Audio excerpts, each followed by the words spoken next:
we're finishing up the job description updates project, and should have that done by the end of February. All job postings or all job descriptions will be posted on our website, and as well as updating our salary information and our union contracts, which leads me to say that we're opening our police or public safety association union contract for negotiations in the next couple weeks. And our AFSCME contract will be up for negotiations in December of 2017 as well. So we're getting ready, doing salary surveys and getting all the information ready for that. I met with CIS, City Counties Insurance Services, and to review some options for benefits this coming year. So we have quite a few options there and just trying to get ready. The CIS annual conference will be in February, the 22nd through the 24th. We'll be attending that.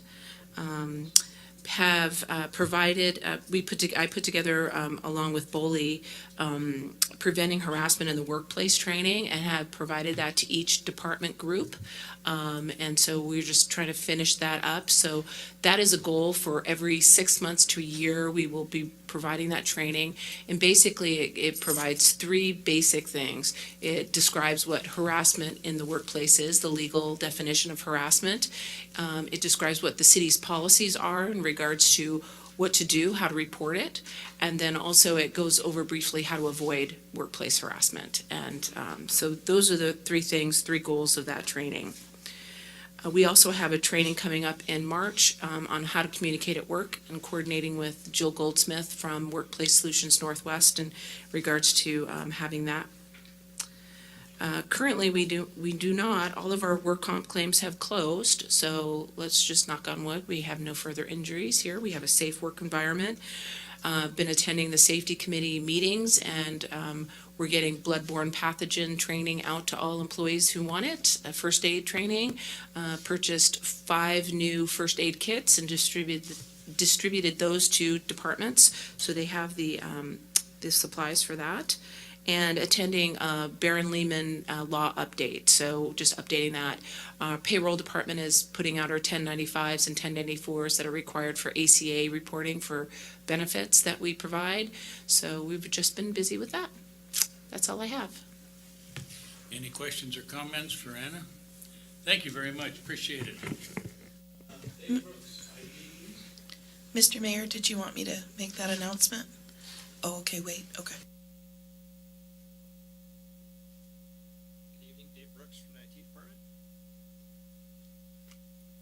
Short on time here. I'll try to be quick.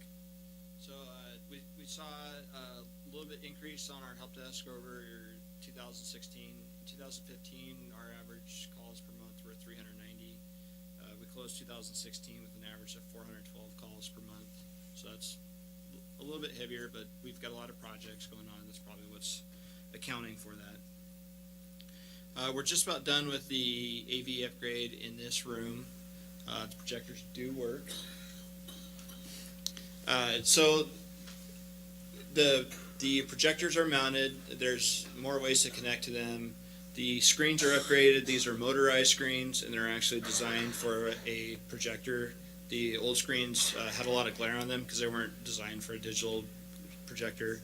If you look on the walls here to the left of each screen, you'll see a please do not use sign. Underneath that's the motorized control for the screens, and everything is now controlled from a tablet that the city recorder has over there, and the programming is just about complete for that. So by the next council meeting, that'll all be done. The screens will come up and down when you turn the actual projectors on, so we're pretty excited to get that finished. We've laid some new fiber in between City Hall and Public Safety Building, and Public Works Maintenance bought a new building at the adjacent property, so we've ran fiber out there. We're in the process of installing the network and the wireless and the workstations and all that stuff out at that new building, so that'll be done here pretty quick. We're expanding our backup system. The amount of data the city is storing is growing beyond our projections. To the point where we're actually tripling the size and capacity of our backup system. So that just gives you an idea of how much technology the city's using on a daily basis and how fast it's growing. And then other than that, we're working on our budget for next year. The two biggest things we will be working on next year is our disaster recovery site. We already talked about that for a minute. And we're doing an intranet upgrade, which is the internal web portal for employees. That's all I have. Thank you, Dave. Questions for Dave? None appearing. Councilor Essen? Yes, I'm just wanted to thank you and your staff for helping me out with my iPad. You don't know it, maybe Haley and I for sure know it because we went to the training and they set us up where they can access our computers and fix them from the office. Not only that, it's all this stuff that's on here. I couldn't find things because I was scrolling up and down and using that. Plus, I was putting it on iBooks. Thank you, Mike, for that trick. But you don't need that. They've done all kinds of wonderful things for you. You can just push the button and go right to wherever you want to go, put notes in it, do everything you want. And it's a fantastic system. They offered training for that. I never took them up on it. But I finally got so embarrassed the last time when I couldn't put in a change in the minutes that I complained, and they said, well, here, we'll help you. And they can do it. So I recommend it to those that haven't had it done. So to elaborate on what Councilor Essen is talking about is when we first deployed these iPads to you, they're managed by us so that we can make sure that the things you need on them are there. And then after deployment, we realized that there's a higher support level to a certain couple of counselors that we're requiring them to bring their iPads in all on a frequent basis. So what we're doing is we're enabling some remote management tools on them. So a certain counselor that was having some chronic issues wouldn't have to come in and visit us in person. Most of it we can do remotely now. So so Councilor Haley is a new council member. She was our pilot project. Thank you. I don't know if you realize that. And we done it to Councilor Essen. So as you do have an issue with your iPad, we'll bring it in and we will swap it out. So. Councilor McKinney?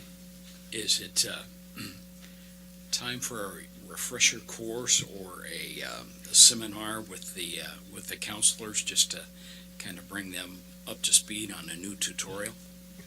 If you would like so. That would be up to you. We'd certainly offer that. Any others for Dave? Thank you very much. Appreciate it, Dave. Those people that have just arrived, there's plenty of seats over here. We'd like to have you seated and comfortable, if you would, please. With that, I'm going to call on Leah Griffith, our library, please. Leah Griffith, Library Director. We're undergoing a lot of changes this quarter.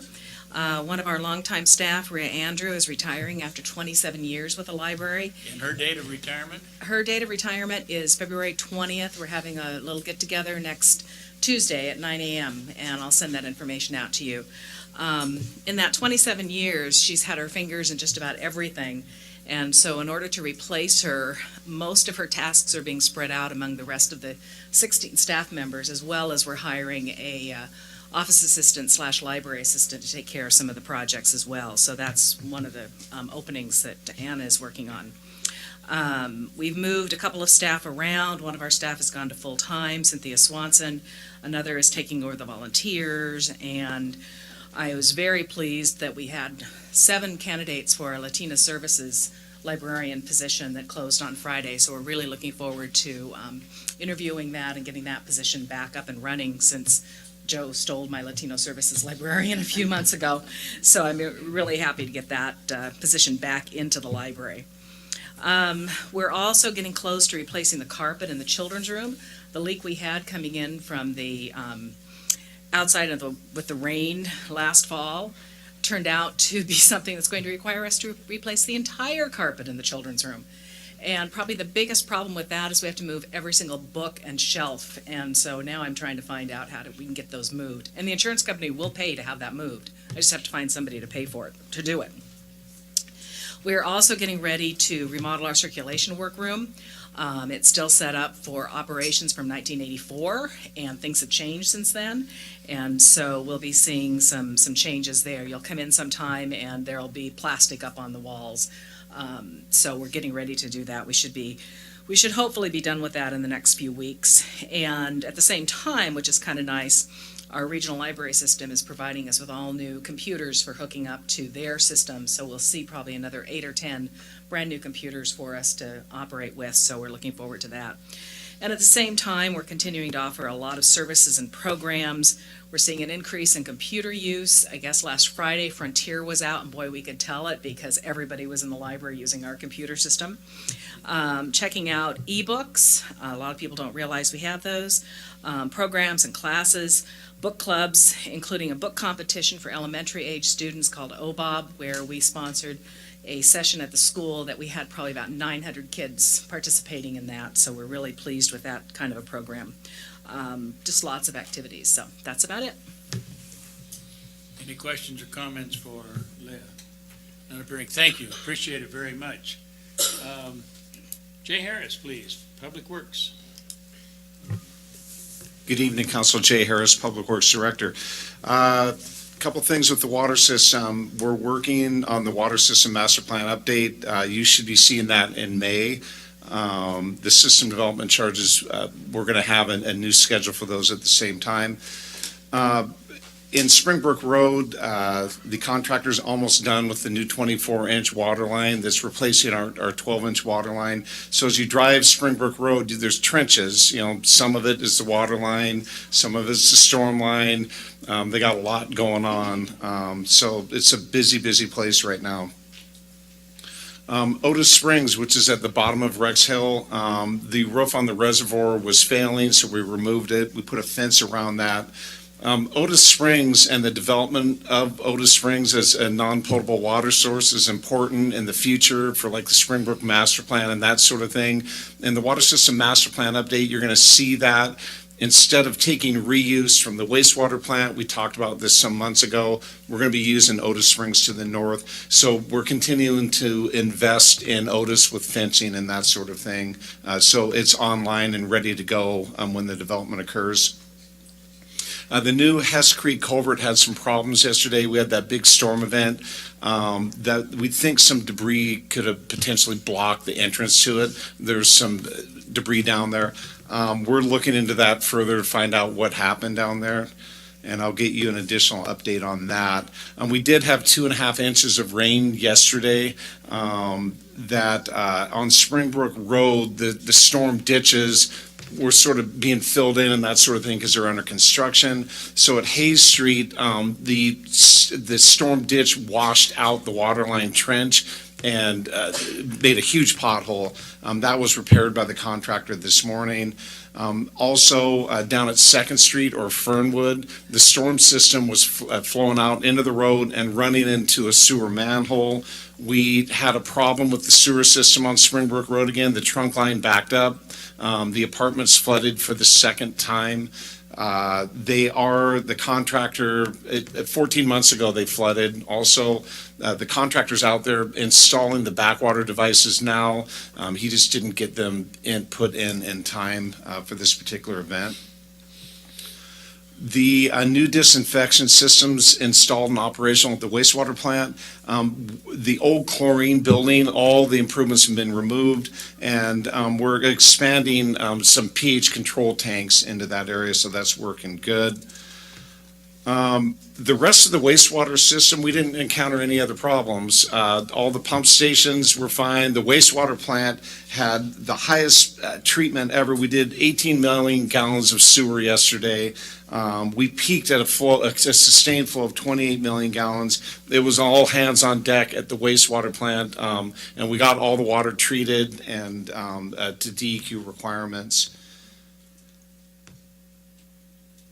The Dayton pump station is a normal one that would fail at the same time with a storm event of what we had yesterday. We have done some work in the I work in the Dayton Basin, and Dayton was running 24/7, for a long time, and it didn't fail though. So the I program is making a difference. It's just we need to keep on it. We're going to really realize some big savings probably 5 years from now is what I'm thinking, including no more overflows on the Springbrook line. Couple other things, pothole crews are out. We have a lot of potholes in the city because of our disrepair of our pavement system. They've been out during drier weather days. You can't go out there in the middle of a rainstorm and easily, patch potholes. So you'll see them out and around doing that. The truck-mounted plows that we bought 3 years ago, maybe 4 years ago now, they actually were of great benefit. And the new sander that we bought, great benefit of the snowstorms that we had, and they made a big difference. We plan on replacing one of the sanders this year and potentially bring on another truck-mounted plow in the budget process, and I'll talk more about that during that. Last thing is transportation utility fee. We have an ad hoc committee this Wednesday night, starting at 6 p.m. To talk about some of the questions that council had and with the committee. And then we're coming back to you on March 6th with another reading of that ordinance. Any questions? Councilor Essen, Councilor Bacon, Councilor McKinney. Back in the day when I used to do this kind of work, we had this is in California, I don't know if it's legal here, but you could put on your storm drains inside, say where the apartments are. It looked like a hat, and you didn't have a screw on the clean out, and what it was just a ball that would sit down on there, and if it ever, for instance, if that backflow device were to flow up, it'd still have maybe something from the 3-story apartments coming down, and it still might flood the apartments downstairs. That hat would then pop up, and all the water, instead of running into the inside of the building, would run on the outside, which it was, it would happen even if you had a normal blockage in that apartment, because they would, I know because I used to clean them, they would throw diapers, whatever, towels. We'd go down and block a 3-story building. Well, the bottom story always lost. So we put these hats on, it would float up, and it would flow out until I could get that cleaned out. So that's something you guys might want to look at, or at least the department might want to look at. I just want to bring that up as a possible solution. Councilor Bacon? Jay, I just wanted to tell you that for the first time ever, I got several calls during our last snow event thanking the city and your staff for their great job, that people were able to get to work. People from George Fox called me, so thank you and your staff. Thank you. Councilor McKinney? 2 questions. Gallons per minute at Otis Springs. Otis Springs is capable of delivering about 400,000 gallons a day on a sustained basis. Thank you. In relationship to the damage at the apartments over there on Springbrook Road, what kind of responsibility do we bear, or are we on the hook for some of those repairs, or I know ODOT is over there right now and some others, but refresh us what kind of assistance that we might need to render. Truman? Truman Stone, City Attorney, members of the council. We did have we received a notice of potential claim from the owners of the apartment on a prior flooding event. Our analysis was that the city did not have any liability for that, that it was a combination of failure to install certain plumbing devices by the contractor, combined with just the fact that we had was it a 50-year or 100-year event? That's correct. It was, just a extraordinary rain event. I'm not sure we fully understand what happened yesterday, so it's really too early to evaluate that, but I if it was just a repeat of what happened in the past, I don't see the city would have any liability for that. Any other questions or comments for Jay? Thank you, Jay. And Matt Zucker, Finance. Good evening, Mayor and Council. Thank you for that. Matt Zook, your Finance Director. We've been busy paying bills, paying employees. Any questions? No. A few highlights. Regarding payroll, Oregon, back in early 2016, implemented an Oregon State pay stub law requiring us to put much more information on those pay stubs.